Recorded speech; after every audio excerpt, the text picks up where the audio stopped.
નમસ્તે. આજે 15મી સપ્ટેમ્બર નર્મદા આવવાનું થયું છે કેવડિયા કોલોની પાસે. તો વન વગડો રિસોર્ટ જે અહીંયા છે, બહુ જ પ્રકૃતિ અને ઇકો સાથે મેન્ટેન કરીને અમારા ગ્રીન ગ્લોબલ બ્રિગેડના પ્રકૃતિ સંરક્ષક એવા ઉત્પલભાઈ પટવારીએ અહીંયા આખું અને એમની ટીમે આ સરસ મજાનું ડેવલપ કર્યું છે અને પ્રકૃતિને જાળવી છે. ઘણી બધી ચર્ચાઓ થઈ છે પ્રકૃતિ વિશે, વૃક્ષો વિશે, છોડ વિશે, અલગ અલગ નેચરનો જે વેસ્ટ છે એને કઈ રીતે ઉપયોગ કરી શકાય અને કઈ રીતે જાળવી શકાય. બહુ જ સરસ છે. એના વિશે આખો અલગ વિડીયો બની શકે. પણ એક વાત એમને ખાસ કરી છે, અમે જ્યારે અહીંયા ચા પીતા હતા ત્યારે મને કીધું આ વાત મારે બધા સાથે શેર કરવી છે, એટલે ખાસ કહું છું.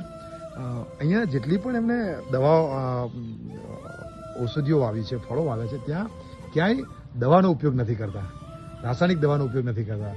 તો આ બધું કઈ રીતે મેન્ટેન થાય છે ઉત્પલભાઈથી જાણીએ ને આપણે એને બધા અપનાવવાનો પ્રયત્ન કરીએ. ઉત્પલભાઈ નમસ્કાર. આમ વૃક્ષો આવીએ છે તો વૃક્ષો સાથે એના પાન પણ ખરે છે, અને પાન ખરે છે, ભેજ હોય છે, એને લીધે ઘણી બધી જીવાતો આવતી હોય છે.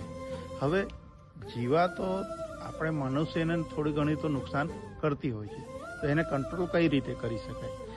રાસાયણિક દવા નાખીએ તો એ મરે છે, એની આખી સાયકલ તૂટે છે. તો જીવાતોનું એવું છે કે ઝીણી નાની મોટી જીવાતો હોય છે, તો એને ખાવા માટે દેડકા, ઉંદર આવતા હોય છે. દેડકાને ઉંદરને ખાવા માટે સાપ કે બીજા કોઈ પક્ષીઓ, સમડી છે ને એવા પક્ષીઓ આવતા હોય છે. સાપને ખાવા માટે મોર છે, સમડી છે, મોટી સમડી છે. એ એક સાયકલ છે. તો શરૂઆતમાં મને એવું લાગ્યું કે જીવાત દવા છાંટી દઈશું તો જીવાત પૂરી થઈ જશે, તો બધી સાયકલ તૂટી જશે. એના કરતાં જીવાતને જ આપણે નાશ કરવી છે કે ઓછી કરવી છે.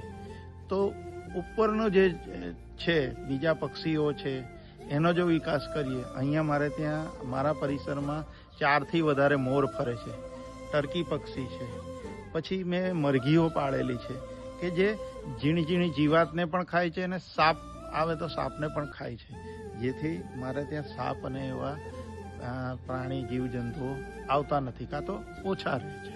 આ રીતે કંટ્રોલ કરી શકાય છે. ખૂબ સરસ. અહીંયા જોયું ઘણા બધા મોર પણ છે, મરઘીઓ છે, અને બાજુમાં જ આ રિસોર્ટ જે છે, રિસોર્ટના પાછળના ભાગમાં જ એમને સરસ મજાનું તળાવ પણ એક ડેવલપ કર્યું છે, ખોદીને. માનવ સર્જિત તળાવ કહી શકાય કે જે જૂનું તળાવ હતું એને ખૂબ સરસ ડેવલપ કર્યું છે.